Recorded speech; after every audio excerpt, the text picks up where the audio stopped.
नमस्कार दोस्तों, स्वागत है आपके अपने YouTube चैनल प्रॉफिट स्टडी में। तो आज की इस वीडियो में हम कवर करेंगे रेलवे ग्रुप डी में जितने भी आपके जनरल साइंस के पेपर आए हैं उनको हम इस वीडियो में कवर करने की कोशिश करेंगे। तो जो लोग भी चैनल पे नए हैं सबसे पहले चैनल को सब्सक्राइब करके बेल बटन को दबा दीजिएगा ताकि ऐसे ही इन्फॉर्मेटिव वीडियो की नोटिफिकेशन सबसे पहले आप तक पहुँचते रहे और आपसे कोई भी वीडियो मिस ना हो। ये वीडियो हमारा पार्ट 3 है। इससे पहले पार्ट 1 और पार्ट 2 वीडियो अपलोड किया जा चुका है, जो आपके चैनल के डिस्क्रिप्शन या फिर आई बटन में वीडियो का लिंक मिलेगा, आप वहां से वीडियो को देख सकते हैं। इस वीडियो में हम आज जो भी क्वेश्चन को कवर करेंगे वो आपके सारे ऑफिशियल क्वेश्चन होंगे जो रेलवे ग्रुप डी 2018 में आए हुए हैं। इसके साथ साथ आपको ये भी बताया जाएगा कि जो भी क्वेश्चन आप करेंगे वो किस डेट में और किस शिफ्ट में पूछे गए थे, ये भी डील आपके साथ की जाएगी। तो चलिए अब वीडियो की शुरुआत करते हैं। और हाँ, जो भी ग्रुप डी का प्रिपरेशन कर रहे हो, जिनका एग्ज़ाम आपका 2021 में होगा, उनको ये वीडियो आप ज़रूर फॉरवर्ड या सेंड करिएगा, क्योंकि इस वीडियो से उनका बहुत हेल्प होगा जनरल साइंस के पेपर में। तो चलिए अब वीडियो की शुरुआत करते हैं। और पहला क्वेश्चन देखिए आपके सामने है कि डैश में असमान अनुपात कोशिकाओं का उत्पादन होता है।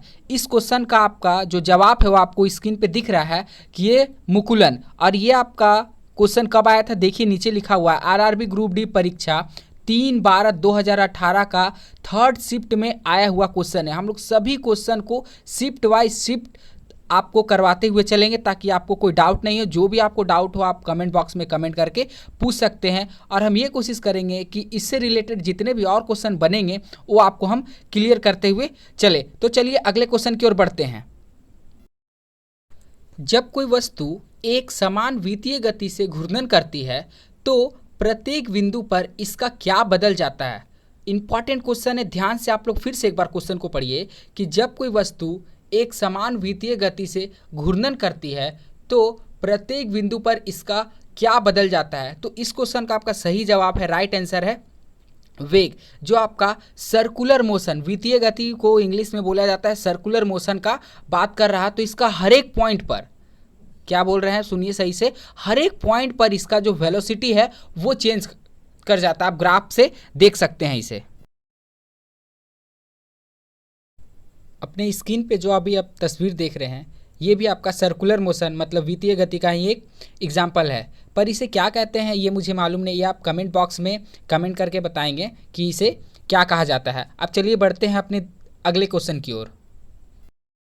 मानवों में विकिरणों का क्या कार्य है, ये अगला क्वेश्चन है आपको, जिसका आंसर आपको सही कमेंट बॉक्स में कमेंट करना है। हालांकि इसका उत्तर आपको सामने दिख रहा है, फिर भी आपको कोशिश करना है कि अधिक से अधिक प्रश्नों का जो आंसर है, उत्तर है, वो आप खुद से कमेंट बॉक्स में देने की कोशिश करिएगा। तो इस क्वेश्चन का आपका सही जवाब, राइट आंसर है उत्सर्जन। अब चलिए अगले क्वेश्चन की ओर बढ़ते हैं और अगला क्वेश्चन के बारे में जानते हैं। किसी चालक का प्रतिरोध किस पर निर्भर करता है। प्रतिरोध को सूचित किया जाता है, इंडिकेट किया जाता है, प्रदर्शित किया जाता है आपका आर से। क्या मैंने बोला, फिर से आप एक बार सुनने की कोशिश करिए। किसी चालक का प्रतिरोध को सूचित किया जाता है या प्रतिरोध को दर्शाया जाता है, आपका उसका सिंबल होता है आर। किस पर निर्भर करता है, किस पर प्रतिरोध निर्भर करता है, ये आपको बताना है। तो इसका सही उत्तर है प्रत्यक्ष रूप से इसके अनुप्रस्थ काट क्षेत्रफल। फिर से सुनिए, अनुप्रस्थ काट क्षेत्रफल। तो चलिए जिनको भी नहीं समझ में आया हम इस इमेज से, इस डायग्राम से समझने की कोशिश करते हैं। तो देखिए ये आपका एक सिलेंडर है, सिलेंड्रिकल टाइप का, जिसमें आपका L इंडिकेट करता है लेंथ को, A इंडिकेट करता है एरिया को, जिसका मतलब हिंदी में बोलेंगे क्षेत्रफल, और R बराबर होता है रो L बाई A। क्या मैंने बोला, फिर से सुनिए, R equal to rho L by A, जहाँ पे L किसको इंडिकेट करेगा, लेंथ को, जिसमें हमको मेज़र करेंगे मीटर में, और एरिया को जिसको मेज़र करेंगे मीटर स्क्वायर में। तो क्वेश्चन आपका क्या था कि किसी चालक का प्रतिरोध मतलब आर जो है किस पर डिपेंड करता है, किस पर निर्भर करता है। तो देखिए डायग्राम में आपको साफ साफ पता चल रहा है। तो यहाँ पे देखिए R बराबर रो L बाई A। रो तो आपका जो होता है ये फिक्स होता है, इसका वैल्यू जो है फिक्स होता है, कांस्टेंट होता है। एल आपका लेंथ और ए एरिया। तो इस क्वेश्चन का जो सही जवाब था क्या था, अनुप्रस्थ काट का क्षेत्रफल। और क्षेत्रफल को किससे इंडिकेट कर रहे हैं हम लोग, ए से, मतलब एरिया से। तो आपको समझ में आ गया कि एरिया से कैसे ये डिपेंड करता है। अब चलिए अगले क्वेश्चन की ओर चलते हैं। कौन सी धातु अधिक तत्परता से धनावेशित आयन बनाती है? ये आपका पीरियोडिक टेबल का मोस्ट इंपॉर्टेंट क्वेश्चन है। और आप लोगों ने अभी तक पीरियोडिक टेबल का जो क्लास है, जो चैनल पे अपलोड वीडियो है, वो आप लोगों ने अभी तक नहीं लिया है तो चैनल के डिस्क्रिप्शन में या आई बटन में आपका उसको लिंक मिल जाएगा, वहाँ से देख सकते हैं। वहाँ मैंने जितने भी कंपटीटिव एग्जाम में पीरियोडिक टेबल के क्वेश्चन पूछे गए हैं, सारे के सारे को कवर करने की कोशिश की है। तो आप लोग वहाँ से पीरियोडिक टेबल का वीडियो ले सकते हैं। तो चलिए इस क्वेश्चन का आंसर जानने की कोशिश करते हैं। तो इस क्वेश्चन का सही उत्तर है सोडियम। अब चलिए सोडियम के बारे में कुछ जान लेते हैं। तो सोडियम आपका पीरियोडिक टेबल का फर्स्ट ग्रुप का दूसरा एलिमेंट है, जिसका एटॉमिक नंबर होता है आपका 11, इसका कॉन्फ़िगरेशन होगा 2, 8, 1 और इसका द्रव्यमान संख्या होता है 23। अब चलिए देखते हैं दूसरे क्वेश्चन को। NH4NO3 अमोनियम नाइट्रेट में नाइट्रोजन का कितना प्रतिशत है? ये आपका क्वेश्चन आरआरबी ग्रुप डी परीक्षा 3/12/2018 का थर्ड शिफ्ट का। अभी तक मैंने जितने क्वेश्चन डिस्कस किया है आप लोगों के साथ, वो सारे के सारे थर्ड शिफ्ट के ही थे। तो इस क्वेश्चन का जो सही जवाब है, सही उत्तर है, वो है आपका 35%, 35%। आप चलिए देखते हैं नेक्स्ट क्वेश्चन को कि वो क्या है और क्या बोल रहा है। अगला क्वेश्चन देखिए, डैश एक संयोजी उत्तक है। फिर से देखिए, डैश एक संयोजी उत्तक है। बायो का क्वेश्चन है, वेरी इंपॉर्टेंट, बहुत बार एग्जाम में आ चुका है। तो इस क्वेश्चन का आपका राइट आंसर है ब्लड। क्या है? ब्लड। आप चलिए देखते हैं नेक्स्ट क्वेश्चन को। दंतवलक खाली जगह से बना होता है जो एसिड के नष्ट हो जाने पर दांतों के क्षय का कारण बनता है। फिर से देखिए, दंतवलक डैश से बना होता है, मतलब दंतवलक किससे बना होता है? जो एसिड के नष्ट हो जाने पर दांतों के क्षय का कारण बनता है। तो इस क्वेश्चन का सही उत्तर है कैल्शियम फॉस्फेट। क्या है? Calcium phosphate. अब चलिए देखिए नेक्स्ट क्वेश्चन, किसका उपयोग मोटर वाहन में ईंधन के रूप में बढ़ रहा है? तो इस क्वेश्चन का सही उत्तर है CNG। अब आप लोग देख रहे होंगे कि सरकार भी, हमारे गवर्नमेंट भी, सेंट्रल गवर्नमेंट जो है वो CNG के अधिकतर वाहनों पर जोर दे रही है, ताकि पेट्रोल और डीजल का खपत कम होने के साथ साथ पॉल्यूशन भी जो हमारे देश में इतना बढ़ चुका है, फैल चुका है, वो भी कम हो जाए। इसलिए CNG वाहनों का अधिक से अधिक उपयोग करने पर जोर दिया जा रहा है। नेक्स्ट क्वेश्चन को देखते हैं। 257 डिग्री सेल्सियस पर जल की भौतिक स्थिति क्या होगी? आपसे रासायनिक स्थिति नहीं पूछी गई है, ये बात को एकदम ध्यान से देखिए। और ये आपका देखिए आरआरबी ग्रुप डी परीक्षा 3/12/2018 का सेकेंड शिफ्ट का क्वेश्चन है। पिछले हम लोग ने जितना क्वेश्चन किया वो आपका थर्ड शिफ्ट का था, ये आपका सारा क्वेश्चन सेकेंड शिफ्ट का क्वेश्चन आप हम लोग यहाँ से स्टार्ट कर चुके हैं। तो भौतिक स्थिति क्या होगी? गैसीय में बदल जाएगी। जैसा हम लोग जानते हैं कि 99 डिग्री सेल्सियस के बाद जैसे ही 100 डिग्री सेल्सियस की ओर तापमान बढ़ता है, वैसे ही पानी उबलना शुरू होता है और पानी उबलने के साथ साथ वो भाप बनकर उड़ना भी शुरू हो जाता है। तो उसे हम लोग गैसीय अवस्था कहते हैं। तो जल की भौतिक अवस्था भी गैसीय अवस्था में परिवर्तित हो जाएगी कितने के बाद? 100 डिग्री सेल्सियस के बाद। पर यहाँ पे आपका 257 डिग्री सेल्सियस दिया हुआ है। जितना भी डिग्री सेल्सियस दिया रहा है 100 के बाद आपका गैसीय अवस्था में चेंज हो जाता है। चलिए नेक्स्ट क्वेश्चन को आप देखते हैं। किस प्रक्रिया के दौरान बहुत मात्रा में ऊर्जा बाहर निकलती है? मतलब हाई मात्रा में ऊर्जा बाहर निकलती है। तो यह आपका प्रक्रिया का नाम है, प्रोसेस का जो नाम है वायु श्वसन। वायु श्वसन जो, और ये कौन सा आपका प्रोसेस है? Aerobic respiration. Aerobic respiration. ये वेरी इंपॉर्टेंट क्वेश्चन है आपका बायोलॉजी का। आप चलिए नेक्स्ट क्वेश्चन की ओर बढ़ते हैं कि देखते हैं अगला क्वेश्चन क्या है आपके सामने। कौन सा उपकरण परिपथ में विद्युत धारा का पता लगाता है? कौन सा उपकरण ऐसा है, फिजिक्स का क्वेश्चन है आपका, कि परिपथ में, रास्ते में जो विद्युत धारा प्रभावित जो हो रही है उसका पता लगाता है? तो इस यंत्र का क्या नाम है? गैल्वेनोमीटर। इस यंत्र का क्या नाम है? गैल्वेनोमीटर। देखिए आपके स्क्रीन पे जो इमेज दिख रही है उसे ही गैल्वेनोमीटर के नाम से जाना जाता है। ध्यान से देख लिए, यही है आपका परिपथ में विद्युत धारा का पता लगाने वाला यंत्र, गैल्वेनोमीटर। अब चलिए नेक्स्ट क्वेश्चन की ओर बढ़ते हैं। एक रेडियोधर्मी धातु जो केंद्रीय ऊर्जा का एक प्रचुर स्रोत है और 1789 में खोज की गई थी, जिसकी परमाणु संख्या 92 है, वो कौन सा तत्व है वो आपको बताना है। तो देखिए आपके स्क्रीन पे इसका सही जवाब आपको दिख रहा है, यूरेनियम। तो ये कौन सा तत्व है? यूरेनियम। अब चलिए अगले क्वेश्चन की ओर बढ़ते हैं। फेरस क्लोराइड का आणविक सूत्र क्या है? मतलब केमिकल फॉर्मूला आपको बताना है किसका? फेरस क्लोराइड का। तो देखिए इसका सही जवाब, सही उत्तर है FeCl2। FeCl2। ये केमिस्ट्री का इंपॉर्टेंट क्वेश्चन है। नेक्स्ट क्वेश्चन की ओर बढ़ते हैं। जब आप एक कोयल स्प्रिंग को कंप्रेस करते हैं तो आप उस पर काम करते हैं, प्रत्यस्थ स्थितिज ऊर्जा क्या है? मतलब प्रत्यस्थ स्थिति ऊर्जा जो है वो क्या होगी? घटेगी, बढ़ेगी? तो आपका इसका सही जवाब है बढ़ती है। क्या होती है? बढ़ती है। आप चाहे किसी भी एग्ज़ाम की प्रिपरेशन कर रहे हो, ये वीडियो आपके लिए बहुत ही हेल्पफुल होगी। ये नहीं कि सिर्फ रेलवे का सेशन है तो रेलवे वालों के लिए ही प्रॉफिट मिलेगा, ऐसा नहीं है। सभी को कुछ ना कुछ इससे सीखने और आपके लिए हर एक एग्ज़ाम में हेल्पफुल ये वीडियो जरूर होगी। तो चलिए बढ़ते हैं नेक्स्ट क्वेश्चन की ओर। सोडा एसिड अग्निशामक यंत्रों में उपयोग किया जाने वाला लवण कौन सा है? सोडा एसिड अग्निशामक यंत्रों में उपयोग किए जाने वाला लवण कौन सा है? और ये आपका कौन सा शिफ्ट का क्वेश्चन है? देखिए 4/12/2018 सेकेंड शिफ्ट का क्वेश्चन है। इस वीडियो में हम हर एक सेकेंड शिफ्ट हो या फर्स्ट शिफ्ट हो या थर्ड शिफ्ट हो, हर एक शिफ्ट वाइज क्वेश्चन को देखते हुए चलेंगे। ये और आपका जनरल पेपर का प्रीवियस ईयर का क्वेश्चन है जो आपका एग्ज़ाम 2018 में हुआ था, ग्रुप डी का। तो इस क्वेश्चन का आंसर है आपका सोडियम हाइड्रोजन कार्बोनेट। क्या आंसर है? Sodium hydrogen carbonate. अगला क्वेश्चन देखिए। सल्फर डाइऑक्साइड, जिसका केमिकल या आणविक सूत्र आप बोल सकते हैं SO2 है, का अपेक्षित आणविक द्रव्यमान क्या है? आणविक द्रव्यमान को आपको इंग्लिश में मॉलिक्यूलर मास बोला जाता है, वो आपको निकालना है। तो सबसे पहले देखिए इसका फॉर्मूला क्या है सल्फर डाइऑक्साइड का? SO2, मतलब S के एक अणु और O के 2 अणु। तो आप जैसा जानते हैं कि S को हम इंडिकेट करते हैं सल्फर से, और आपका सल्फर का एटॉमिक मास होता है 32। कितना होता है? 32। और ऑक्सीजन का एटॉमिक मास होता है 16।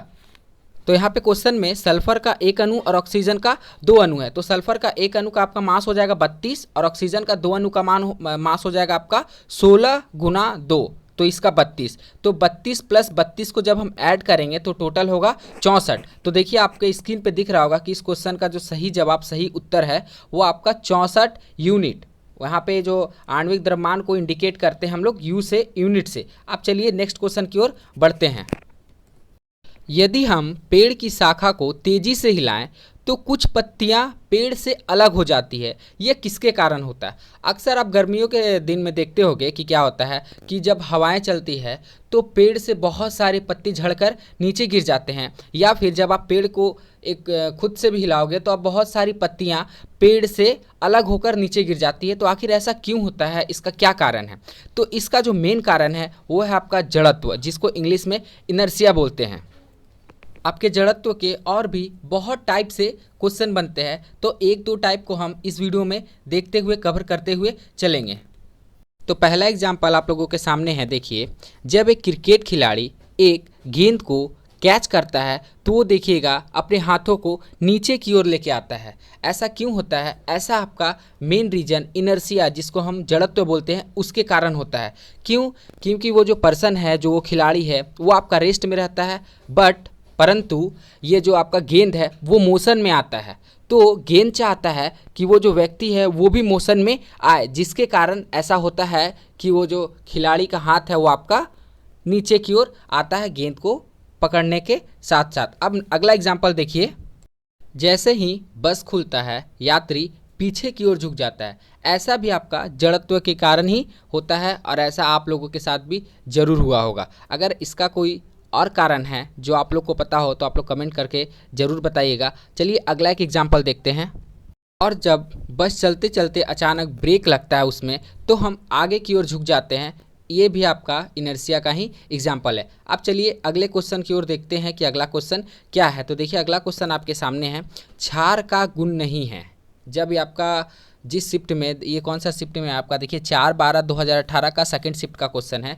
ये सेकंड शिफ्ट में जब आपका क्वेश्चन आया था तो इसके साथ 3 और ऑप्शन थे जो आपका गलत थे। जो सही जवाब का ऑप्शन था उसे यहाँ पे लाया गया है आपके सामने। तो देखिए क्षार का कौन सा गुण नहीं है, यह पानी में हाइड्रोजन आयन उत्पन्न करते हैं, बल्कि ये ऐसा नहीं होता। हाइड्रोजन आयन आपके अम्ल उत्पन्न करते हैं, बल्कि क्षार हाइड्रोक्सी आयन उत्पन्न करते हैं। नेक्स्ट क्वेश्चन देखिए, खाली जगह के प्रजनन संबंधी भाग फूल में स्थित होते हैं। मतलब डैश के प्रजनन संबंधी भाग फूल में स्थित होते हैं। तो ये इसका आंसर क्या है?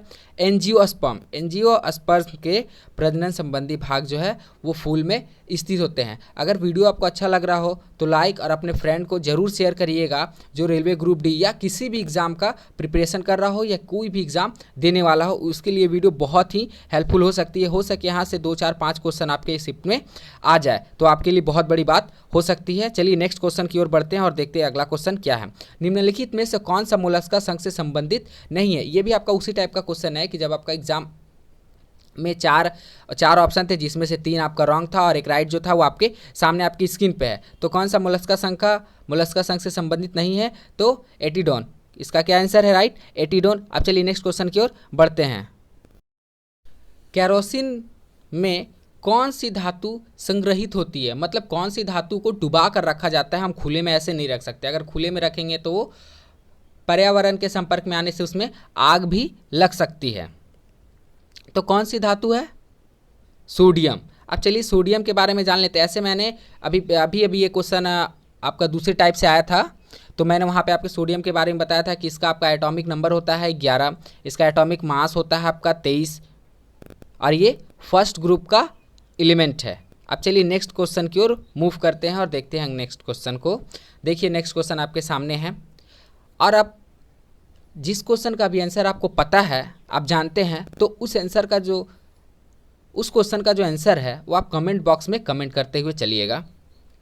धातु अपनी वास्तविक स्थिति में डैश विद्यमान होती है। मतलब धातु जो है अपनी वास्तविक स्थिति में कहाँ विद्यमान होती है? तो मुक्त स्थिति में होती है। धातु हमेशा मुक्त स्थिति में होती है। अब चलिए ये भी क्वेश्चन आपका देखिए सेकंड शिफ्ट का ही है और सेम डेज का 4/12/2018 का। नेक्स्ट क्वेश्चन देखिए, अब पौधों में साइटोकाइनिन डैश होता है। पौधों में साइटोकाइनिन क्या होता है? तो कोशिका विभाजन में सहायक।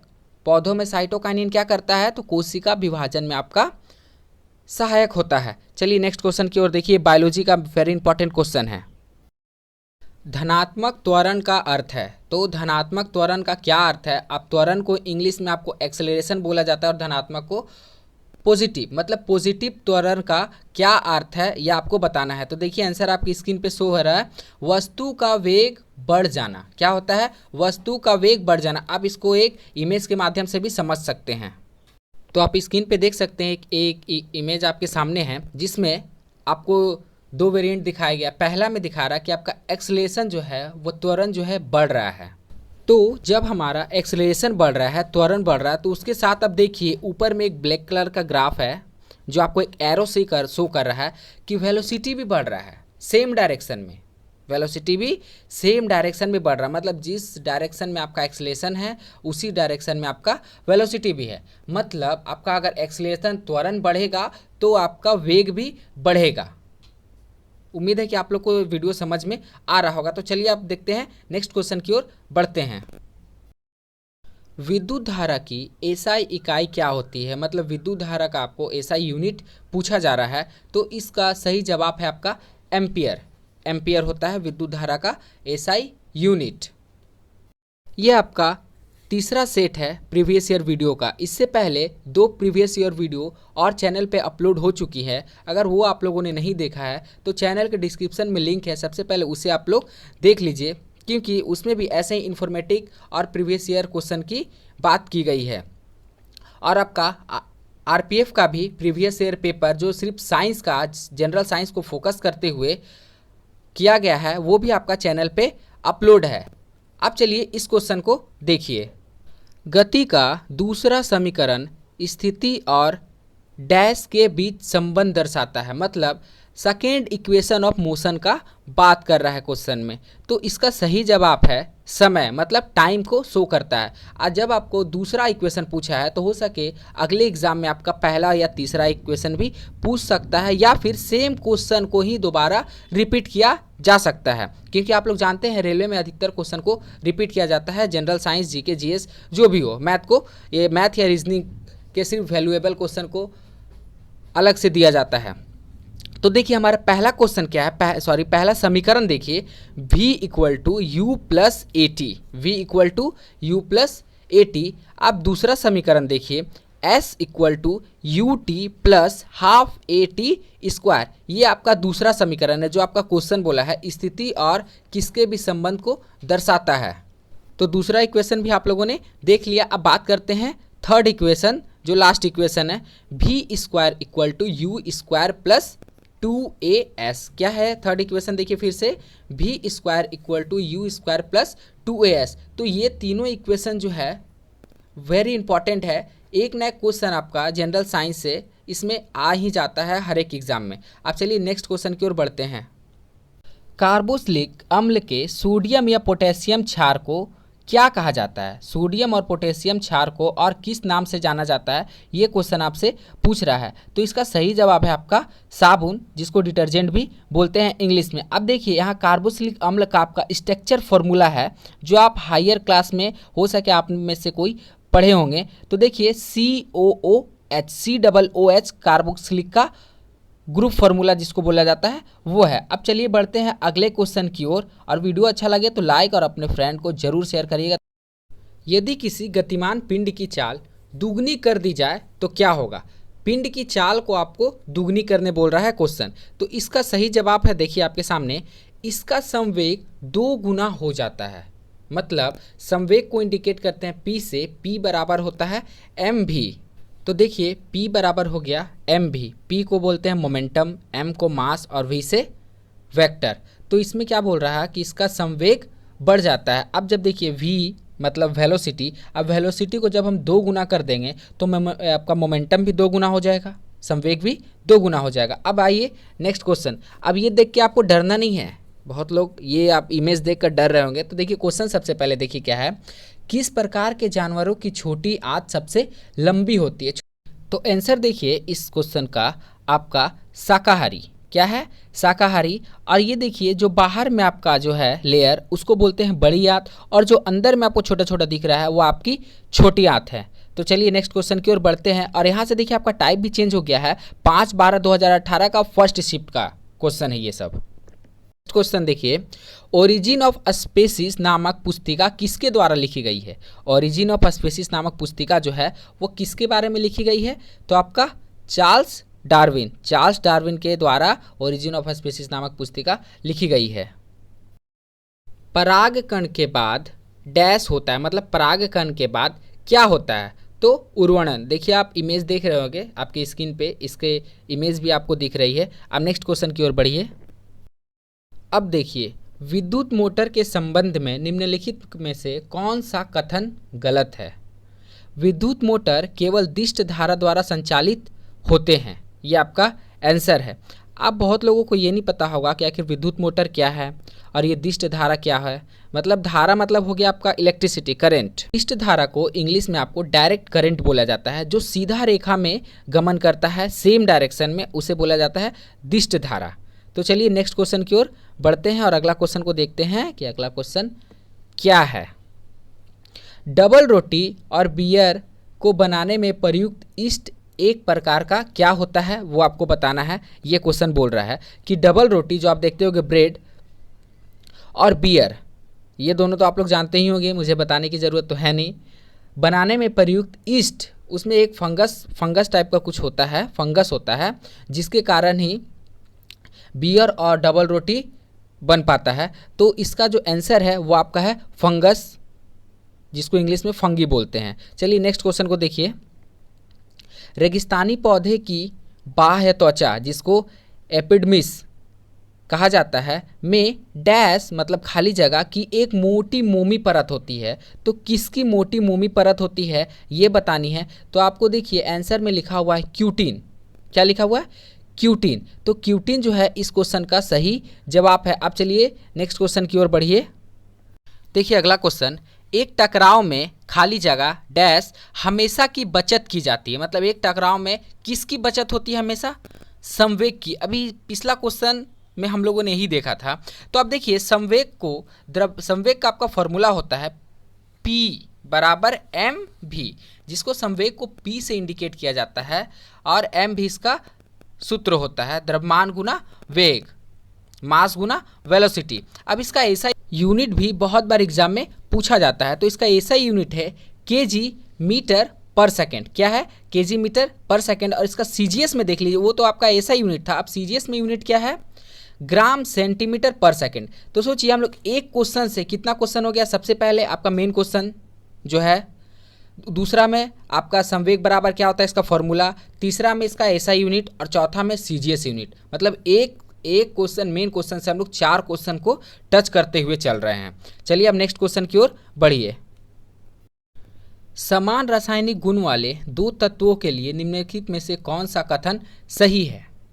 देखिए कौन सा कथन सही है आपका। तत्वों में संयोजी इलेक्ट्रॉन की संख्या समान होती है। क्या होता है? तत्वों में संयोजी इलेक्ट्रॉनों की संख्या समान होती है। अब देखिए इससे रिलेटेड आपका आने वाले एग्जामों में किस टाइप से क्वेश्चन या किन क्वेश्चन पे फोकस किया जाएगा। तो सबसे पहले आपको इलेक्ट्रॉन, प्रोटॉन और न्यूट्रॉन, ये तीनों का फंडामेंटल जो है वो जान के रख लेना है। जैसे कि आपका इलेक्ट्रॉन, प्रोटॉन, न्यूट्रॉन का चार्ज कितना होता है, आवेश कितना होता है उस पर, उसका मास कितना होता है, द्रव्यमान कितना होता है, और इलेक्ट्रॉन, प्रोटॉन, न्यूट्रॉन का जो जनक है, खोज करता है, वो कौन है, और आपका एटॉमिक नंबर और मास नंबर का डिफिनेशन या आपको फॉर्मूला, ये सारे देख के रखने हैं नेक्स्ट आपके एग्जाम के लिए। अब चलिए अगले क्वेश्चन की ओर मूव करते हैं और बढ़ते हैं अगले क्वेश्चन की ओर। मंदता का अर्थ क्या होता है? मंदता का अर्थ डैश त्वरण है। मतलब कौन सा त्वरण है? मंदता मतलब घटना, नेगेटिव। तो देखिए इस क्वेश्चन का आपका आंसर है नेगेटिव। आप चलिए बढ़ते हैं नेक्स्ट क्वेश्चन की ओर। प्रकाश की गति क्या है? ये क्वेश्चन आई थिंक आप सबको पता होगा, तो ये मुझे बताने की ज़रूरत नहीं है, फिर भी आंसर को देखते हुए चलते हैं। तो प्रकाश की गति आपका है 3 × 10⁸ मीटर पर सेकेंड। मतलब 3 पे कितना जीरो है? काउंट करिए, 1 2 3 4 5 6 7 8, मतलब 3 पे 8 जीरो, ये आपका इतना मीटर पर सेकेंड है। चलिए आप नेक्स्ट क्वेश्चन को देखते हैं। नेक्स्ट क्वेश्चन देखिए क्या है। सारे जनरल साइंस के ही पेपर को लिया गया है प्रीवियस ईयर का। जब बल विस्थापन खाली जगह होता है तो बल द्वारा किया गया कार्य ऋणात्मक होता है। मतलब हमारा वर्क नेगेटिव कब होगा, ये बोल रहा है क्वेश्चन। तो बल की विपरीत दिशा में, जब हम फोर्स के अपोजिट डायरेक्शन में कोई काम करते हैं तो उस डायरेक्शन में हमारा जो वर्क है वो नेगेटिव होता है। इमेज में देख सकते हैं कि वर्क के अपोजिट डायरेक्शन में फोर्स लगाया जा रहा है, जहाँ पे आपका क्या होगा, वर्क नेगेटिव ही होगा। चलिए नेक्स्ट क्वेश्चन को देखिए। किसी नियम के अनुसार दिए गए रासायनिक पदार्थ में हमेशा वही समान तत्व होते हैं जो वजन से एक निश्चित अनुपात में संयुक्त होते हैं। तो आपका इस क्वेश्चन का जो सही जवाब है वो है आपका स्थिर अनुपात का नियम। क्या है? स्थिर अनुपात का नियम, law of constant proportion. Law of constant proportion क्या है, ये देखिए कि किसी नियम के अनुसार दिए गए रासायनिक पदार्थों में हमेशा वही तत्व होते हैं जो वजन से एक निश्चित अनुपात में संयुक्त होते हैं। अब नेक्स्ट क्वेश्चन को देखिए। धातु आघातवर्धनीय और कोमल होती है क्योंकि, ऐसा क्यों होता है? बचपन में तो आप लोग पढ़े होंगे कि धातु आघातवर्धनीय और बहुत ही सॉफ्ट होती है। तो पर ऐसा होता क्यों है? कारण देखिए, धातु के परमाणुओं की परत जो है एक दूसरे पर फिसलती है। क्या होता है? एक दूसरे पर फिसलती है, इसीलिए धातु आघातवर्धनीय और कोमल होती है। चलिए नेक्स्ट क्वेश्चन की ओर बढ़ते हैं। किसका घनत्व जल के घनत्व से भी कम होता है? सोचिए, जल के घनत्व से भी कम होता है। तो आंसर क्या है इसका? कॉर्क। क्या है? कॉर्क। चलिए नेक्स्ट क्वेश्चन को देखिए। उस निष्क्रिय गैस का नाम क्या है जिसे आधुनिक आवर्त सारणी में पहले आवर्त में रखा गया है? वेरी इंपॉर्टेंट क्वेश्चन है पीरियोडिक टेबल का, और पीरियोडिक टेबल का A to Z आपका क्वेश्चन का सॉल्यूशन कराया गया है इस चैनल पे, जिसका लिंक आपको वीडियो के डिस्क्रिप्शन में डाल दिया जाएगा, वहां से आप विजिट करके उसे देख सकते हैं। क्वेश्चन को फिर से देखिए एक बार। उस निष्क्रिय गैस का नाम क्या है जिसे आधुनिक आवर्त सारणी में सबसे पहले आवर्त में रखा गया है? तो उसका नाम है हीलियम। आप पीरियोडिक टेबल का आपका इमेज सामने, आप वहां से भी देख सकते हैं। नेक्स्ट क्वेश्चन देखिए, जब किसी वस्तु को C और F, C मतलब सेंटर और F मतलब फोकस के बीच रखा जाता है तो अवतल दर्पण में आकृति कहाँ बनेगी? तो अवतल दर्पण में आकृति कहाँ बनेगी जब हम C और F के बीच में इमेज को रखते हैं? तो देखिए इमेज फॉर्मेशन आपको दिखाया गया है इमेज के माध्यम से। तो इमेज का फॉर्मेशन आपका C के बाद होगा। कहाँ होगा? C के बाद। अगर आपको नहीं समझ में आ रहा हो तो देखिए इसका डायग्राम भी दिया हुआ है, आपके स्क्रीन पे दिख रहा होगा, वहां से भी आप देख सकते हैं। अब चलिए नेक्स्ट क्वेश्चन की। रक्त और हड्डियां डैश के उदाहरण है, मतलब रक्त और हड्डियां किसके उदाहरण हैं? तो इसका जवाब आप देखिए संयोजी उत्तक। डायग्राम भी आप इसका देख रहे होंगे। संयोजिक उत्तक इस क्वेश्चन का सही जवाब है। और ये किस शिफ्ट का क्वेश्चन आपका चल रहा है? तो ये आपका 3/12/2018 सेकेंड शिफ्ट का क्वेश्चन आपके सामने है। अब चलिए नेक्स्ट क्वेश्चन की ओर बढ़ते हैं। डैश को क्विक लाइन भी कहते हैं। क्या बोल रहा क्वेश्चन? खाली जगह को क्विक लाइन के नाम से भी जाना जाता है। तो इसका सही जवाब है कैल्शियम ऑक्साइड। अब इसका देखिए रासायनिक सूत्र भी आपसे पूछ सकता है कि क्विक लाइन का केमिकल फॉर्मूला या फिर रासायनिक सूत्र क्या है? तो इसका देखिए केमिकल फॉर्मूला है CaO, कैल्शियम ऑक्साइड। खाली जगह एकमात्र धातु है जो तरल अवस्था में मौजूद होता है। वेरी इंपॉर्टेंट क्वेश्चन है पीरियोडिक टेबल का। चैनल पे आपका पीरियोडिक टेबल का पूरा क्लास का वीडियो अपलोड किया जा चुका है। आप लोग डिस्क्रिप्शन में उसका लिंक है, वहां से आप लोग विजिट करके देख सकते हैं। उम्मीद है कि उस वीडियो को देखने के बाद आपका एक भी क्वेश्चन पीरियोडिक टेबल का एग्जाम से बाहर नहीं होगा। तो देखिए इस क्वेश्चन को कि डैश एकमात्र धातु है जो तरल अवस्था में मौजूद है। कौन सी वो धातु है? तो ब्रोमीन। इस क्वेश्चन का सही जवाब है ब्रोमीन। तो अब चलिए ब्रोमीन के बारे में कुछ जान लेते हैं। तो देख रहे होंगे कि आपकी स्क्रीन पे ब्रोमीन, जिसका एटॉमिक नंबर आपका 35 होता है और द्रव्यमान संख्या, जिसको एटॉमिक मास बोला जाता है, वो आपका 79.9, दैट इज इसको हम लोग 80 बोल सकते हैं कि ब्रोमीन का एटॉमिक मास 80 और एटॉमिक नंबर आपका 35 होता है। ग्लूकोज एक खाली जगह कार्बन अणु है, मतलब ग्लूकोज एक डैश कार्बन अणु है। तो ग्लूकोज में कितने अणु होते हैं? 6, मतलब 6 अणु होते हैं। अब देखिए ग्लूकोज का आपका फॉर्मूला, स्ट्रक्चर और केमिकल फॉर्मूला दोनों दिख रहा होगा। कभी कभी एग्जाम में क्या होता है कि आपका ग्लूकोज का केमिकल फॉर्मूला पूछा जाता है। तो देखिए ग्लूकोज का केमिकल फॉर्मूला क्या है? देखिए C6H12O6, मतलब कार्बन के 6 अणु, हाइड्रोजन के 12 अणु और ऑक्सीजन के 6 अणु मिलकर ग्लूकोज का निर्माण करते हैं। क्लोरीन, फ्लोरीन और आयोडीन खाली जगह के उदाहरण है, मतलब क्लोरीन, फ्लोरीन और आयोडीन किसके उदाहरण हैं ये आपको बताना है। तो ये सारे आपके हेलोजन ग्रुप में आते हैं। कौन से ग्रुप में? हेलोजन ग्रुप में आते हैं, जिसको हेलोजन फैमिली के नाम से भी जाना जाता है। अब आप देख रहे होगे डायग्राम में कि जो हेलोजन फैमिली है उसे आपका येलो कलर से दिखाया गया है। अब देखते हैं कि हेलोजन फैमिली में कौन कौन से आते हैं। देखिए fluorine, chlorine, bromine, iodine, acetylene, इतने सारे जो एलिमेंट है वो सभी हेलोजन ग्रुप में आते हैं। पीरियोडिक टेबल का जो टॉपिक है बहुत इंपॉर्टेंट है किसी भी गवर्नमेंट एग्जाम के लिए, इसीलिए सबसे पहले आप पीरियोडिक टेबल को एकदम क्लियर कर लीजिए ताकि उसमें से कोई भी क्वेश्चन बाहर ना हो। और इसका वीडियो हमारे चैनल पे भी अवेलेबल है, आप डिस्क्रिप्शन में चेकआउट करके वीडियो को देख सकते हैं। अब चलिए नेक्स्ट क्वेश्चन की ओर बढ़ते हैं और देखते हैं नेक्स्ट क्वेश्चन क्या है। नेक्स्ट क्वेश्चन देखिए, उत्तल दर्पण की फोकस लंबाई क्या होती है? मतलब उत्तल दर्पण की फोकस लंबाई डैश होती है, पॉजिटिव, नेगेटिव या फिर जीरो क्या होती है? तो देखिए धनात्मक, मतलब पॉजिटिव। उत्तल दर्पण की फोकस लंबाई पॉजिटिव होती है, धनात्मक होती है। अब ये क्वेश्चन देखिए आरआरबी ग्रुप डी परीक्षा 1/12/2018 सेकेंड शिफ्ट का है। अब देखिए आपका शिफ्ट और डेट दोनों बदल चुका है। ये आपका 1/12/2018 सेकेंड शिफ्ट का क्वेश्चन है। चलिए नेक्स्ट क्वेश्चन की ओर मूव करते हैं। किसी ध्वनि तरंग में तरंग दैर्घ्य सर्वाधिक लंबी होती है? किस ध्वनि तरंग में? तरंग दैर्घ्य को आपको इंग्लिश में वेवलेंथ कहा जाता है। सर्वाधिक लंबी होती है किस में? तो देखिए इसका आंसर आपके डिस्प्ले पे है। 100 हर्ट्ज की आवृत्ति वाले तरंग, मतलब 100 हर्ट्ज की आवृत्ति वाले तरंग का जो तरंग दैर्ध्य है वो सबसे अधिक लंबी होती है। निम्न में से क्या आप डाल्टन के परमाणु सिद्धांत की अवधारणा नहीं है? निम्न में से क्या डाल्टन परमाणु सिद्धांत की अवधारणा नहीं है? आप सबसे पहले डाल्टन के परमाणु सिद्धांत के बारे में जान जाइए, उसके बाद आपको इस क्वेश्चन का आंसर क्लियर पता चलेगा। तो देखिए इस क्वेश्चन का आंसर क्या है।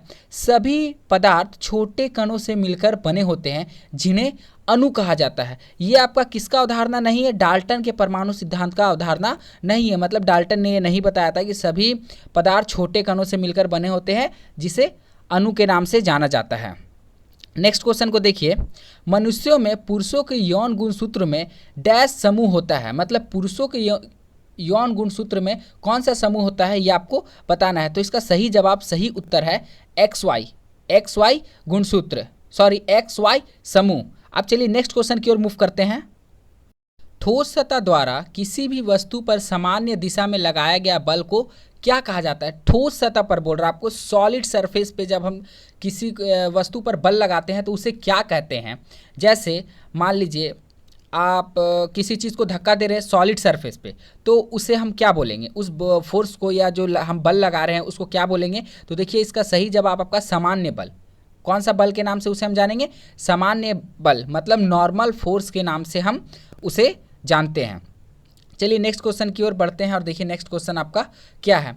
इलेक्ट्रॉन पर आवेश होता है, मतलब इलेक्ट्रॉन पर कितना चार्ज होता है ये आपको बताना है। देखिए मैंने पिछला बार भी बताया था कि इलेक्ट्रॉन, प्रोटॉन, न्यूट्रॉन का आपका आवेश और द्रव्यमान ये आपको और खुश करता है। ये 3-4 पॉइंट पे आपको एकदम वर्क करके रख लेना है डेफिनेट, क्योंकि इससे यहाँ से एक क्वेश्चन आपका डेफिनेट आता है चाहे किसी भी एग्जाम में। तो इलेक्ट्रॉन पर आवेश होता है आपका कितना? -1.6 इंटू 10 का पावर -90 कूलम। सोचिए -90 कूलम होता है आपका इलेक्ट्रॉन पर आवेश, जिसको हम चार्ज बोलते हैं।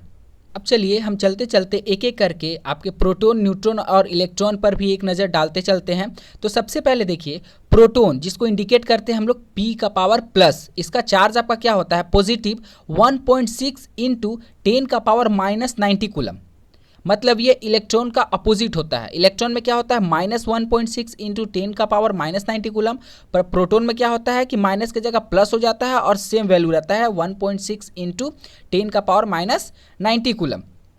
अब इसका मास देखिए कितना होता है? 1.67 इंटू 10 का पावर -27 kg। मास को हम लोग kg में मेजर करते हैं। अब आते हैं न्यूट्रॉन पर। देखिए तो न्यूट्रॉन का जो चार्ज होता है वो 0 होता है, क्योंकि न्यूट्रॉन न्यूट्रल पार्टिकल है। पर इसका मास होता है, मास कितना होता है? 1.67 इंटू 10 का पावर -27 kg। मतलब प्रोटॉन और न्यूट्रॉन का जो मास है वो लगभग सेम होता है। अब आते हैं, बात करते हैं इलेक्ट्रॉन का। तो आप चार्ज देख लें कितना होता है। अब इलेक्ट्रॉन का मास देखिए कितना होता है? 9.11 इंटू 10 का पावर 31 kg। ये आपका होता है इलेक्ट्रॉन का मास। आप लोग इलेक्ट्रॉन, प्रोटॉन, न्यूट्रॉन का चार्ज और मास हमेशा के लिए याद कर लीजिए। नेक्स्ट क्वेश्चन की ओर मूव करिए। भोजन के बर्तनों पर टीन की परत लगाई जाती है, जिंक की नहीं, क्यों? आखिर आपको ऐसा क्यों होता है वो बताना है कि जो हम लोग बर्तन में खाना बनाते हैं उस पर टीन का परत लगाया जाता है पर जिंक का नहीं लगाया जाता है, ऐसा क्यों होता है? तो देखिए इसका क्या क्लियरिफिकेशन है, इसका उत्तर क्या है। जिंक टीन से अधिक प्रतिक्रियाशील होती है। जिंक जो है टीन से अधिक प्रतिक्रियाशील होती है। चलिए नेक्स्ट क्वेश्चन को देखिए। फास्फोरिक एसिड का रासायनिक सूत्र क्या है? फास्फोरिक एसिड का आपका केमिकल फार्मूला पूछ रहा है, वो बताना है। तो इसका केमिकल फार्मूला देखिए आपके स्क्रीन पे सामने आपका दिख रहा है, H3PO4। H3PO4 को फास्फोरिक एसिड के नाम से भी जाना जाता है। बांध की जल में नहीं होती है, ये ऊर्जा की बात कर रहा है कि कौन सी ऊर्जा नहीं होती है बांध की जल में। तो आपका काइनेटिक ऊर्जा, जिसे गतिज ऊर्जा के नाम से जाना जाता है, वो आपकी बांध की जल में नहीं होती है। उसमें कौन सी ऊर्जा होती है? स्थितिज ऊर्जा, जिसका फॉर्मूला आपका होता है mgh। और काइनेटिक एनर्जी का क्या फॉर्मूला होता है? 12 mv², जहाँ पे m आपका मास और v होता है वेलोसिटी। डैश का रासायनिक प्रतीक लैटिन शब्द कैल्शियम से बना है। मतलब किसका जो है रासायनिक प्रतीक कैल्शियम से बना है वो आपको बताना है। तो देखिए पोटेशियम इसका सही जवाब है। अब चलिए पोटेशियम के बारे में कुछ जान लेते हैं कि पोटेशियम का आपका एटॉमिक नंबर है 19 और आपका मास नंबर है 39.09, जिसको हम लोग 40 के अराउंड भी बोल सकते हैं, नहीं तो 39। तो हम लोग पोटेशियम का एटॉमिक नंबर और एटॉमिक मास दोनों देख लिए। अब चलिए अगला क्वेश्चन पे पढ़ते हैं। डैश पौधे के सभी भागों में भोजन पहुंचाता है, मतलब कौन सा ऐसा एलिमेंट है या तत्व है जो पौधे के सभी भागों में भोजन को पहुंचाता है, ये आपको बताना है। तो देखिए इसका आंसर है फ्लोएम।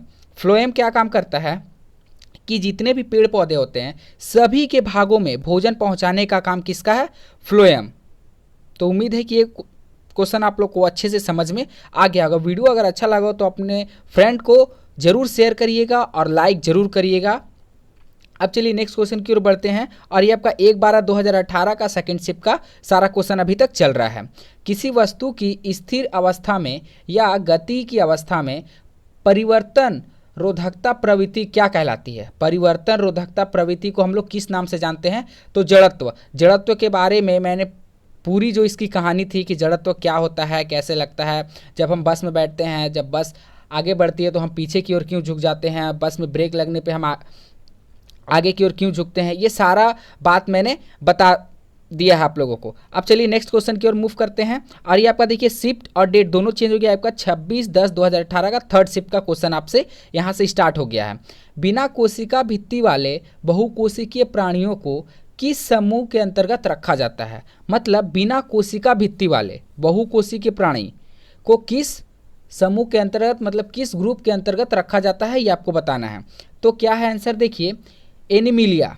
एनीमिलिया को किस ग्रुप के अंतर्गत रखा जाता है? तो कोशिका भित्ति वाले बहुकोशिकीय प्राणी को आपका एनीमिलिया है उसका उदाहरण। चलिए अब नेक्स्ट क्वेश्चन की ओर बढ़ते हैं। कौन सा मादा प्रजनन तंत्र का एक हिस्सा नहीं है? जब ये क्वेश्चन एग्जाम में आपका आया था, किस दिन आया था? देखिए 26/10/2018 RRB group D third shift का ये प्रश्न है जनरल साइंस का आपके सामने कि कौन सा मादा प्रजनन तंत्र का एक हिस्सा नहीं है। आंसर को छोड़ के रेस्ट और 3 ऑप्शन होंगे जिसे हटा दिया गया है। जो आंसर का है ऑप्शन वो आपके सामने है। तो शुक्रवाहिका, क्या इसका सही जवाब, सही उत्तर है शुक्रवाहिका। डैश के कणों की गतिज ऊर्जा अधिकतम होती है, मतलब किसकी गतिज ऊर्जा अधिकतम होती है? सॉलिड, लिक्विड, गैस, प्लाज्मा और बोर्न आइंस्टाइन कंडेंसेशन। जो 5 तरह का आपका स्टेट ऑफ मैटर होता है, ऐसे तो जनरली बुक में 3 दिया होता है, पर 5 स्टेट ऑफ मैटर हम लोग को कम्पिटिटिव एग्जाम में पढ़ना पड़ता है। तो इस क्वेश्चन का आपका जो सही जवाब है वो आपका है गैस। अब चलिए पांचों स्टेट ऑफ मैटर के बारे में थोड़ी थोड़ी जानकारी ले लेते हैं। तो स्टेट ऑफ मैटर आपका 5 होता है, कौन सा? सॉलिड, लिक्विड, गैस, प्लाज्मा और एक इसमें आपको डायग्राम में नहीं दिख रहा होगा, और एक होता है बोर्स आइंस्टाइन कंडेंसेशन। तो सबसे पास जो मॉलिक्यूल होते हैं वो आपके सॉलिड में होते हैं और सबसे दूर दूर जो बोल सकते हैं गैस में होते हैं।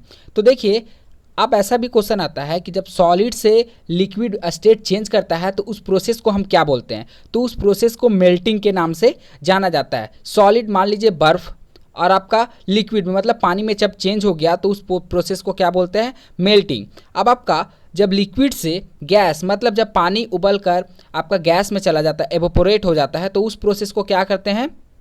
वेपराइजेशन। क्या बोलते हैं? वेपराइजेशन। आप गैस से जब प्लाज्मा में जाता है तो उस प्रोसेस को क्या बोलते हैं? आयोनाइजेशन। क्या बोला जाता है? आयोनाइजेशन। इसका रिवर्स भी आपको देख लेना है कि जब लिक्विड से सॉलिड होगा तो उस प्रोसेस को क्या बोलेंगे? तो उस प्रोसेस को किस नाम से जानते हैं? फ्रीजिंग। फ्रीजिंग करके हम लोग जानते हैं। जब पानी को हम लोग फ्रीज में रख देते हैं तो बर्फ मतलब सॉलिड बन जाता है, फ्रीजिंग। अब जब गैस से लिक्विड में जाएगा तो ऐसे करके आपको सारा देख के रखना है, सॉलिड, लिक्विड, गैस, प्लाज्मा और bore Einstein condensation. 5 state of matter को आपको मिलाकर देख के रखना है, क्योंकि ये वेरी इंपॉर्टेंट है और 1 या 2 क्वेश्चन आपका एग्जाम में देखने को मिलता है आपका जनरल साइंस से, जिसमें जनरल साइंस का पोर्शन ज़्यादा होता है, ज़्यादा मार्क्स के आते हैं। कौन सा विभिन्न रूप में मौजूद हो सकता है? मतलब कौन सा ऐसा तत्व है, एलिमेंट है, कंपाउंड है जो आपका विभिन्न रूप में मौजूद हो सकता है? तो कार्बन। आप सभी जानते हैं कि सबसे ज़्यादा कंपाउंड कौन बनाता है? तो वो कार्बन है। ये आपका एग्जाम में जो क्वेश्चन आया था, कब आया था? देखिए आरआरबी ग्रुप डी परीक्षा 26/10/2018 का थर्ड शिफ्ट का ये प्रश्न है। तो चलिए कार्बन के बारे में आप जान लीजिए, जिसका एटॉमिक नंबर 6 होता है और इसका एटॉमिक मास होता है 12। इसका अगर कॉन्फ़िगरेशन करेंगे तो 2s2 2p2। इसका एटॉमिक नंबर जानिए कि 6 होता है। अब चलिए बढ़ते हैं अगले क्वेश्चन की ओर। किडनी की संरचनात्मक इकाई क्या है? किडनी की संरचनात्मक इकाई क्या है? तो ये है आपका नेफ्रॉन। क्या है? नेफ्रॉन। आप डायग्राम भी देख रहे होंगे कि स्क्रीन पे आपका नेफ्रॉन का डायग्राम भी शो हो रहा होगा। कौन सा जीव कशेरुकी नहीं है? तो इसका जवाब आपको बताना है। और ये देखिए आपका शिफ्ट चेंज हो गया है, ये आपका 26/10/2018 का थर्ड शिफ्ट का क्वेश्चन है। तो इसका आंसर है आपका केचुआ। क्या आंसर है? केचुआ। नेक्स्ट क्वेश्चन की ओर बढ़ते हैं। सूर्य में सौर ऊर्जा के उत्पादन के समय कौन सी अभिक्रिया संपन्न होती है? वेरी इंपॉर्टेंट क्वेश्चन है, किसी भी एग्जाम के पॉइंट ऑफ व्यू से वेरी इंपॉर्टेंट। बहुत बार ये क्वेश्चन घुमा घुमा कर आ चुका है।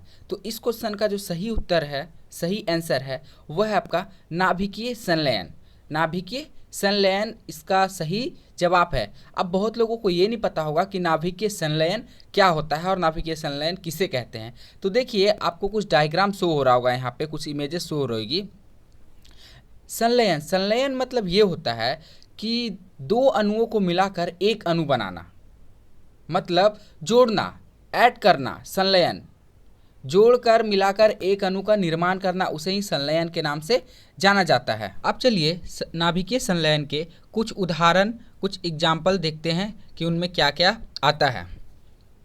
देखिए आपके सामने नाभिकीय विखंडन और नाभिकीय संलयन दोनों दिख रहा है। दोनों से आपके एग्जाम में प्रश्न आता ही आता है। तो चलिए एक एक करके दोनों को जानते हैं। सबसे पहले नाभिकीय विखंडन के बारे में जानते हैं कि ये क्या है। इस प्रक्रिया में एक भारी नाभिक लगभग समान द्रव्यमान वाले दो नाभिक में विभक्त हो जाता है। कहने का मतलब ये है कि नाभिकीय विखंडन उसे कहते हैं जो टूटता है। जैसे एक नाभिक मिलकर दो अन्य नाभिक में टूट गए तो उसे नाभिकीय विखंडन के नाम से जाना जाता है। अब नाभिकीय विखंडन की प्रक्रिया जान लीजिए क्या है कि यह प्रक्रिया सामान्य ताप पर संभव है, मतलब नॉर्मल टेम्परेचर पर भी ये प्रोसेस किया जा सकता है। अब देखिए आगे इसका क्या है कि प्रति विखंडन विमुक्त ऊर्जा अधिक होती है। मतलब प्रति विखंडन क्या होता है? विमुक्त ऊर्जा अधिक होती है। अब जानते हैं नाभिकीय संलयन के बारे में। तो नाभिकीय संलयन देखिए क्या है। इस प्रक्रिया में दो हल्के नाभिक ये संयुक्त होकर भारी नाभिक बनाते हैं। मतलब दो नाभिक मिलकर एक भारी नाभिक का निर्माण करते हैं, उसे नाभिकीय संलयन के नाम से जाना जाता है। यह प्रक्रिया अत्यधिक ताप पर ही संभव है, मतलब इसके लिए हाई टेम्परेचर रिक्वायर्ड है। हाई टेम्परेचर चाहिए इस प्रोसेस को करने के लिए। उसके बाद तीसरा पॉइंट क्या बोल रहा है? प्रति संलयन विमुक्त ऊर्जा कम होती है। क्या होता है? प्रति संलयन विमुक्त ऊर्जा कम होती है। इसमें क्या था विखंडन में कि विमुक्त ऊर्जा अधिक थी और संलयन में विमुक्त ऊर्जा कम होती है। इस टॉपिक का एक बहुत ही पॉपुलर बोल सकते हैं फेमस क्वेश्चन है जो पूछा जाता है कि हाइड्रोजन बम किस प्रक्रिया का उदाहरण है। हाइड्रोजन बम जो है वो किस प्रक्रिया का उदाहरण है? तो ये आपका नाभिकीय संलयन के अंतर्गत होता है। हाइड्रोजन बम का जो प्रोसेस है किसके अंतर्गत? नाभिकीय संलयन के अंतर्गत। तो उम्मीद है जो इन्फॉर्मेशन आपको दी गई वो आपको अच्छे से समझ में आ गई होगी। चलिए अगले क्वेश्चन की ओर बढ़ते हैं और नेक्स्ट क्वेश्चन को देखते हैं कि नेक्स्ट क्वेश्चन क्या है। जब कैल्शियम ऑक्साइड पानी के साथ अभिक्रिया करता है तो डैश का निर्माण उत्पादन के रूप में होता है। मतलब जब कैल्शियम ऑक्साइड को वाटर के साथ रिएक्शन कराया जाता है तो किसका निर्माण होता है, यह आपसे क्वेश्चन पूछना चाहता है। तो देखिए आपका आंसर आपके डिस्प्ले पे एकदम सीधा शो हो रहा है कि कास्टिक सोडा। किसका निर्माण होता है? कास्टिक सोडा का। अब देखिए कुछ अदर इन्फॉर्मेशन के बारे में जानते हैं कि सोडियम हाइड्रोक्साइड एक उच्च कोटि का क्षार है। सोडियम हाइड्रोक्साइड क्या है? एक उच्च कोटि का क्षार है जिसका रासायनिक सूत्र होता है NaOH। इसका रासायनिक सूत्र, किसका रासायनिक सूत्र बोला? तो सोडियम हाइड्रोक्साइड का रासायनिक फॉर्मूला आपका होता है, केमिकल फॉर्मूला NaOH। इसे दाहक सोडा, कास्टिक सोडा भी कहा जाता है। मतलब कास्टिक सोडा को और अन्य किस नाम से जाना जाता है? आपका एग्जाम में आ सकता है कि कास्टिक सोडा को और अन्य किस नाम से जाना जाता है? तो आपका क्या है? दाहक सोडा। और कास्टिक सोडा का आपका केमिकल फॉर्मूला क्या हो जाएगा? NaOH। अब चलिए नेक्स्ट क्वेश्चन की ओर बढ़ते हैं। ये आपका देखिए 26/10/2018 का RRB group D third shift का क्वेश्चन है जो आप देख रहे हैं। कौन सी ऊर्जा सदैव धनात्मक होती है? मतलब कौन सी ऊर्जा हमेशा पॉजिटिव होती है? हमेशा पॉजिटिव। तो आपका क्या है? गतिज ऊर्जा। कौन सा ऊर्जा? गतिज ऊर्जा। अब देखिए गतिज ऊर्जा को इंग्लिश में काइनेटिक एनर्जी के नाम से जाना जाता है और हिंदी में बोलते हैं गतिज ऊर्जा, जिसको रिप्रेजेंट दर्शाते हैं किससे, के से। अब इसका फॉर्मूला होता है half m v square. Kinetic energy का क्या फॉर्मूला होता है, half m v square. Oxygen के संबंध में हैलोजन समूह की अधिकतम संयोजकता कितनी होती है, ये आपका क्वेश्चन है। तो इस क्वेश्चन का सही जवाब है आपका 7, मतलब 7। अब देखिए ऑक्सीजन का एटॉमिक नंबर जो होता है वो 8 होता है, और ऑक्सीजन का एटॉमिक मास कितना होता है, वो 16 होता है, मतलब 16 होता है। विभवांतर का एसआई इकाई क्या होता है, मतलब विभवांतर का एसआई यूनिट आपसे पूछा जा रहा है। तो विभवांतर का एसआई यूनिट क्या होता है, वोल्ट, जिसको डिनोट किया जाता है वी से, कैपिटल वी से।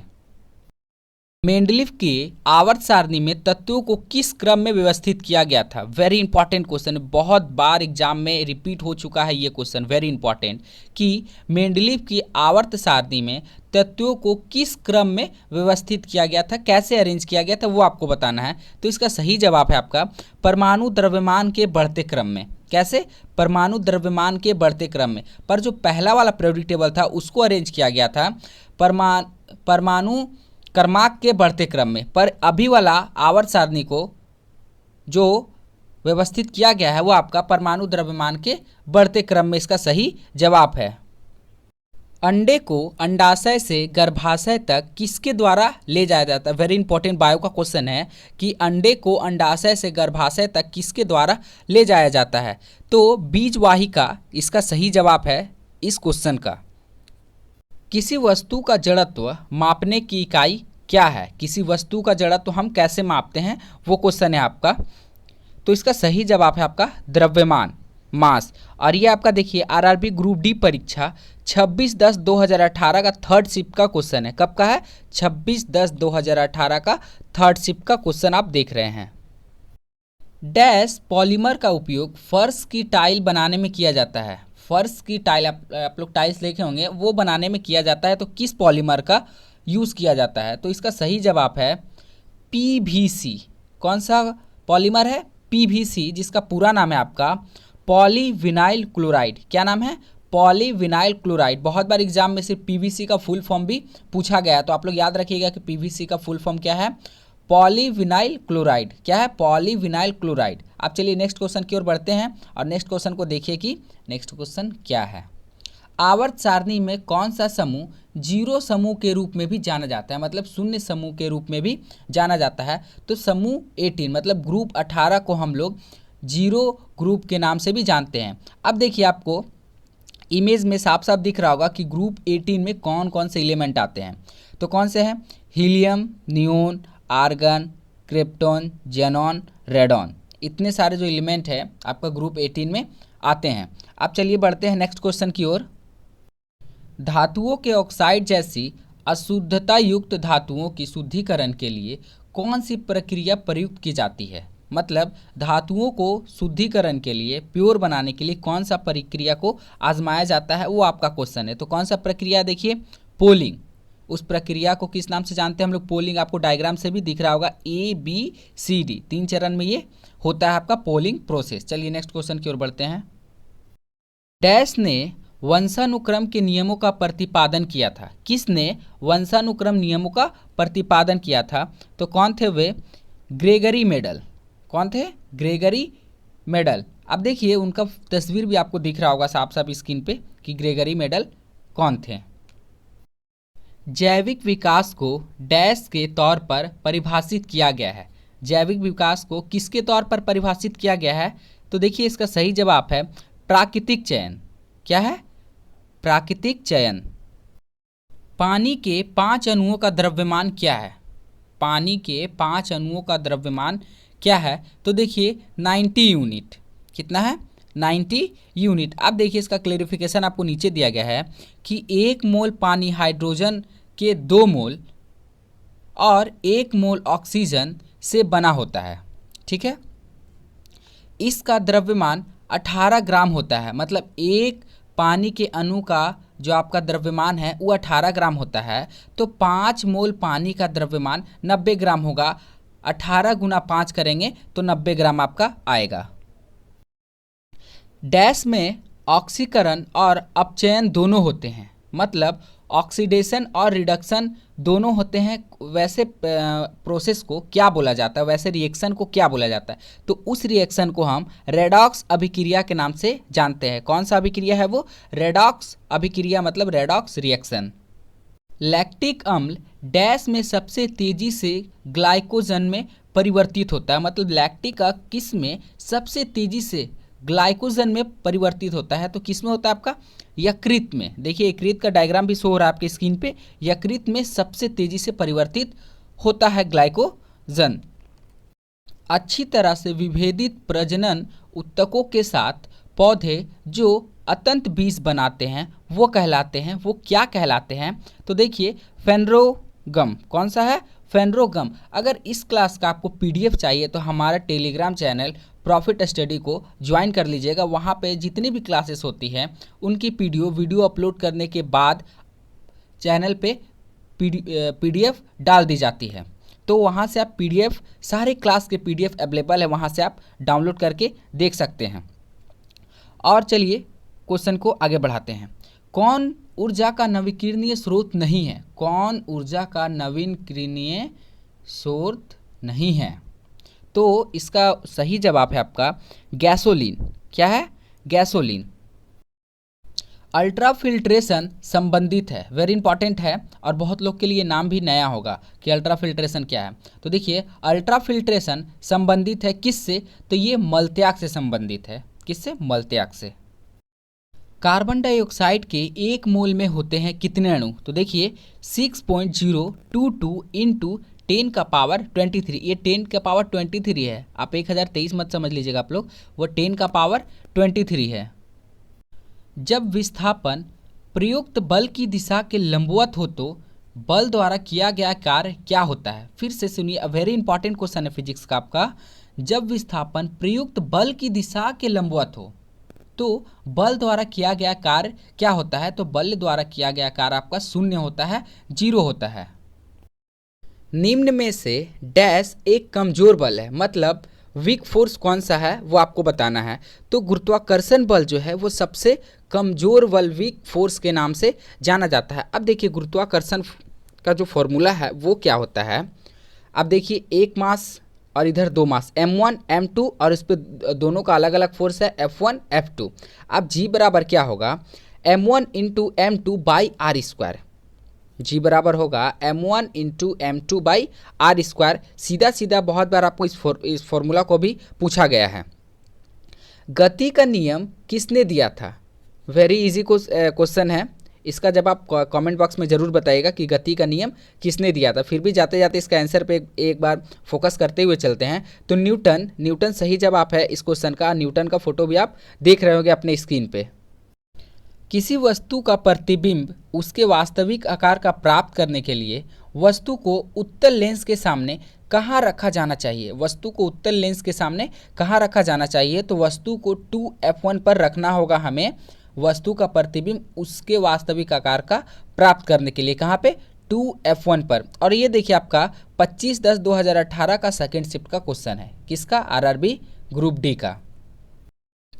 मिट्टी के बर्तन में रखा जल गर्मियों में डैश के कारण ठंडा रहता है, मतलब गर्मियों में किसके कारण ठंडा रहता है? मिट्टी के बर्तन में रखा जल, तो वाष्पन के कारण। किसके कारण? वाष्पन के कारण आपका ये मिट्टी में रखा जल ठंडा होता है गर्मियों में। किसी ऊंचाई पर एक वस्तु की स्थितिज ऊर्जा को क्या कहते हैं? किसी ऊंचाई पर बोल रहा है कि वस्तु को स्थितिज ऊर्जा को क्या कहा जाता है? तो गुरुत्व स्थितिज ऊर्जा, मतलब स्थितिज ऊर्जा वही रहता है, सिर्फ ऊपर जाने पर हम लोग गुरुत्व जोड़ देते हैं। तो क्या होता है? गुरुत्व स्थितिज ऊर्जा। डैश धातु का क्षय नहीं होता, तो देखिए इसका आंसर है प्लेटिनम। अब चलिए प्लेटिनम के बारे में जान लीजिए कि प्लेटिनम का एटॉमिक नंबर होता है आपका 78। कितना होता है? 78। और एटॉमिक मास कितना होता है? 195। एटॉमिक नंबर 78, एटॉमिक मास 195, और प्लेटिनम को रिप्रेजेंट किया जाता है पीटी से। किससे? पीटी से। कौन से समूह में शामिल तत्व रंगहीन, स्वादहीन और गंध रहित गैसें हैं?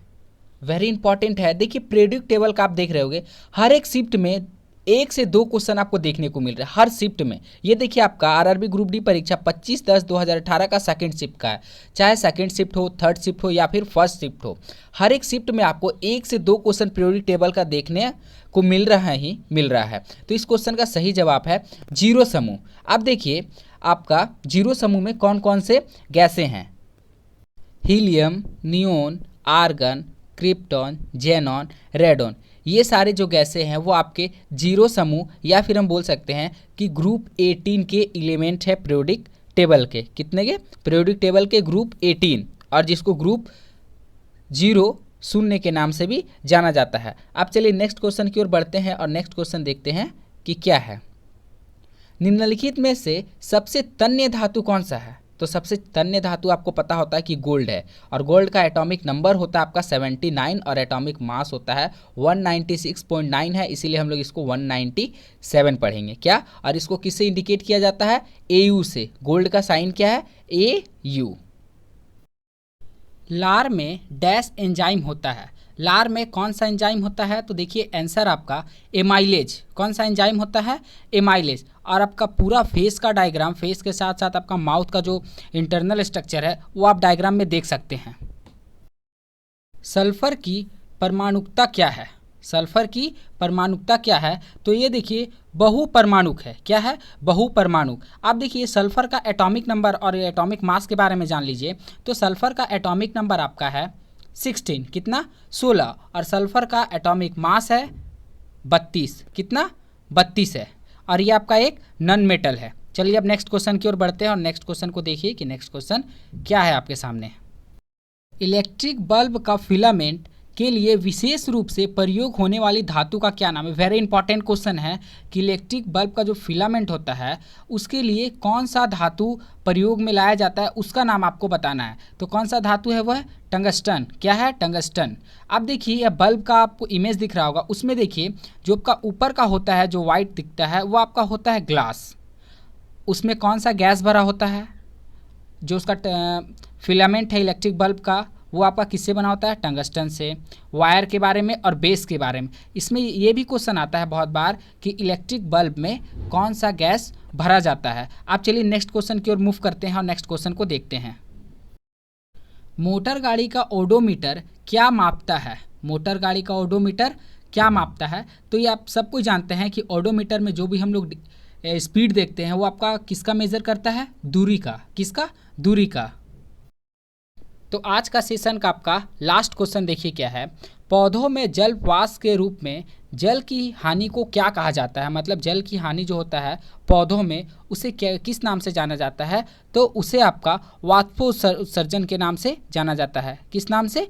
वाष्पोत्सर्जन के नाम से जाना जाता है। तो वीडियो आपको अच्छा लगा होगा तो लाइक, शेयर और अपने फ्रेंड को जरूर शेयर करिएगा जो किसी भी गवर्नमेंट एग्जाम की प्रिपरेशन कर रहा हो। आज के लिए धन्यवाद, मिलते हैं अगले वीडियो में।